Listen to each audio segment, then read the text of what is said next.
To a Skylark. Hail to thee, blithe spirit, bird thou never wert, that from heaven, or near it, pourest thy full heart in profuse strains of unpremeditated art. Higher still and higher from the earth thou springest, like a cloud of fire. The blue deep thou wingest, and singing still dost soar, and soaring ever singest. In the golden lightning of the sunken sun, o'er which clouds are brightening, thou dost float and run, like an unbodied joy whose race is just begun. The pale purple even melts around thy flight, like a star of heaven. In the broad daylight thou art unseen, but yet I hear thy shrill delight. Keen as are the arrows of that silver sphere, whose intense lamp narrows in the white dawn clear, until we hardly see, we feel that it is there. Oh, the earth and air with thy voices loud, as, when night is bare, from one lonely cloud the moon rains out her beams, and heaven is overflowed. What thou art we know not, what is most like thee. From rainbow clouds there flow not drops so bright to see, as from thy presence showers a rain of melody.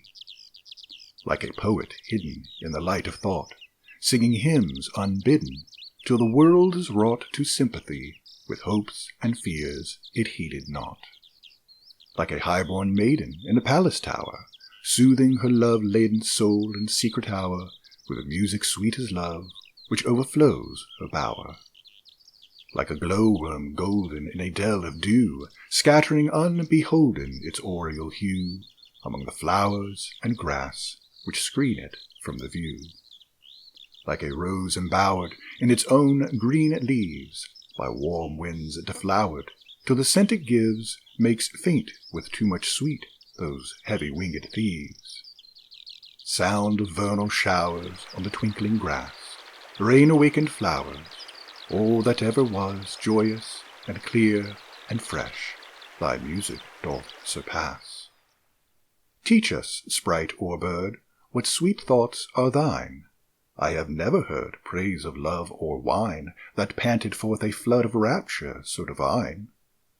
Chorus hymeneal or triumphal chant, matched with thine would be all but an empty vaunt, a thing wherein we feel there is some hidden want.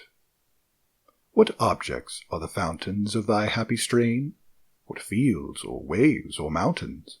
What shapes of sky or plain? What love of thine own kind? What ignorance of pain? With thy clear, keen joyance languor cannot be, shadow of annoyance never came near thee. Thou lovest, but ne'er knew love's sad satiety. Waking or asleep, thou of death must deem things more true and deep than we mortals dream. Or how could thy notes flow in such a crystal stream? We look before and after, and pine for what is not. Our sincerest laughter with some pain is fraught. Our sweetest songs are those that tell of saddest thought. Yet if we could scorn hate and pride and fear, if we were things born not to shed a tear, I know not how thy joy we ever should come near. Better than all measures of delightful sound, better than all treasures that in books are found, thy skill to poet were, thou scorner of the ground. Teach me half the gladness that thy brain must know, such harmonious madness from my lips would flow. The world should listen then, as I am listening now.